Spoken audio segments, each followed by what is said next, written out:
The Vietnam War has been the subject of numerous motion pictures. In the past few years, reports have come to light that there may be live American POWs still being held in camps in Southeast Asia. This is the subject of a new major motion picture starring Sylvester Stallone, Rambo, First Blood 2. In this sequel to the hit film First Blood, John Rambo returns to Vietnam on a special mission. The covert operation's being geared up in the Far East. Your name was dug out by the computer as one of 3 most able to complete the mission. Mission? Recon for POWs in Nam. You interested? Yeah. I hope to establish a character that can represent a certain section of the American consciousness and through the entertainment also be educational. To create that character, Stallone, his cast and crew, embarked on one of the most physically demanding war films ever undertaken. Rambo is kind of a super soldier, but more than being just a man, he represents the entire fighting force. He's kind of a character that's bigger than life. Making this exciting action adventure took the filmmakers not to Southeast Asia, but to the untamed jungles of Mexico, where director George Cosmatos set out to create an air of realism. We've been through every realistic thing in the world, like mud and mosquitoes and heat and humidity. Working long days under the unmerciful tropical sun, the mercury often climbed over 120 degrees.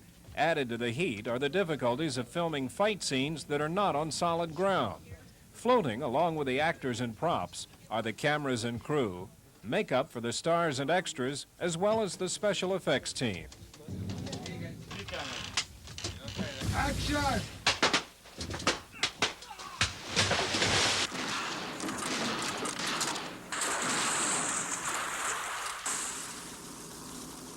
Jump! I fight. Jump! Go on! For female co-star Julie Nixon, the difficulties in shooting this scene have nothing to do with her character or the action. There's lots to contend with. The heat, the long hours, the mosquitoes. The constant snakes, like yesterday, I must have caught 3 snakes. You get tarantulas, in the middle of a scene you see a scorpion going up your leg, and you say, wait a minute, do you have an Actors Guild card, or, I mean, are you I think the worst thing is having 3 people spray me with water constantly, all day long.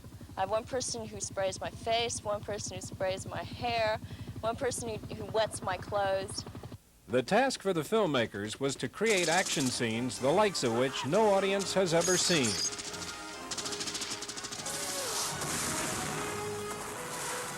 In addition to starring, Stallone also wrote the script for Rambo. His insistence that the picture be packed with action has put unparalleled physical demands on his endurance. Co-star Richard Crenna. I think the man is nuts because he's given himself things to do in this picture that nobody should ask of themselves. And he does them. It was about 8 months of training, 4 hours a day, toughing myself up, the SWAT combat courses, the archery courses, the survivalist courses. Straight out or twist? Well, it's... The technical advisors on the show, the men that have actually been through the tours of duty, keep me honest, keep the story honest. Because the character of Rambo is a weapons expert, Stallone had to become proficient with a bow and arrow. Stunt coordinator Diamond Farnsworth. When we first started the show, he called me over to show me how good he was with it. And I just thought, well, let's see what he can do. And he was damn good. Yeah! Dead center, how about it? In the movie, we take shots as far away as 185, 190 feet. And I got lucky on a couple of them.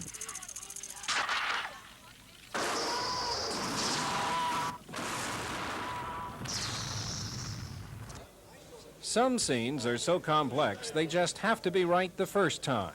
When Rambo destroys a command center, there'll be no chance for a second take. The gun Stallone carries is only firing blanks.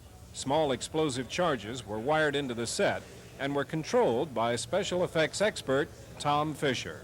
It took about 3 or 4 hours to set it up, maybe 200 bullet hits. We have to hide all the wires, try and save some of the machines, and make sure that we don't hurt anybody.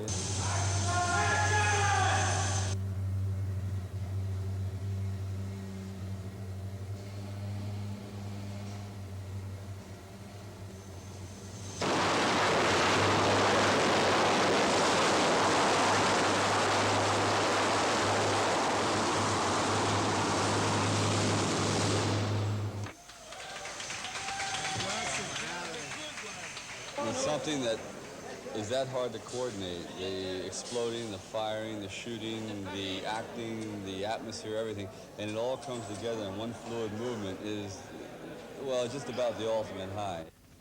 Perhaps the greatest challenge the film crew faced was staging the destruction of an enemy camp by helicopter gunships. Tons of sophisticated explosives were flown in from the U.S., and highly trained experts rigged the huts with pails of gasoline and primer cord, a rope-like explosive that will blow up at 27,000 feet per second. Because safety is the primary concern, meticulous precautions are taken. I always ask them how safe the camera should be.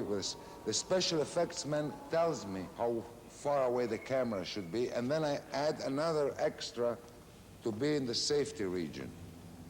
But nowhere is safety more important than in the air. Helicopter pilot Ross Young. The big gas balls will go up, and we'll have to wait until they have lifted it enough, then we'll come in underneath all of it. Anyone that has no business down here, I mean anyone that has no business, no spectators. There's always an element of danger, no matter what you're doing, but we minimize it. I didn't get to be this old by being brave. No.